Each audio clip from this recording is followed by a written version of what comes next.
we talk about seamless a lot, but like that is the goal, right? It is to have that seamless experience where it doesn't matter who you're talking to.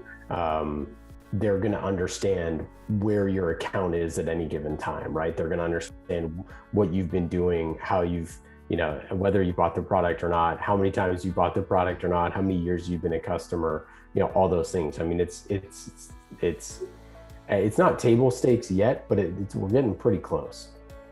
Yeah, it's kind of like, when you interact with, like a local store, for instance, right? And you come in and out and you're on a, maybe you go in there on a weekly basis and they know who you are and they say, oh, hey, how you doing? They know you're a loyal customer, etc. That's a good feeling, right? You really feel connected together. But, how do you create that, at a global scale and with much bigger brands? That's the same feeling that you want to get, is that, hey, you guys know me and you understand what my needs and preferences are. You understand how I like to be communicated with, right? What, channels and so forth that I like to use. And yeah, to your point, Ian, you understand kind of where I am in the moment with the brand. So, you might understand that, I actually just had an example of this week. It was actually, we just changed our cars on a lease, right? And so I had to update my insurance and so forth. And, the dealer was very helpful and got that process started for me. But I actually had to verify things with the insurance carrier and so forth. And so I got a mobile message. It had a link. It allowed me to input some information very quickly. I was able to then hop on the phone and go through, completing that process.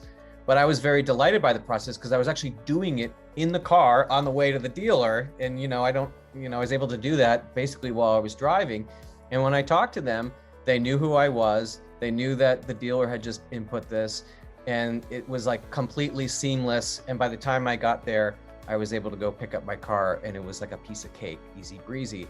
And that kind of level of connectiveness and seamlessness and the kind of very humanized experience of it, that I'm a person, right? Not just a number, really came through. And that builds those really long relationships that, are really kind of, that's the critical thing that you want to build today as a marketer in a business. It is the relationship. Yes, there's growth. Yes, there's optimization. Yes, there's near-term efficiencies and things like that. But at the top of the pyramid really is relationship.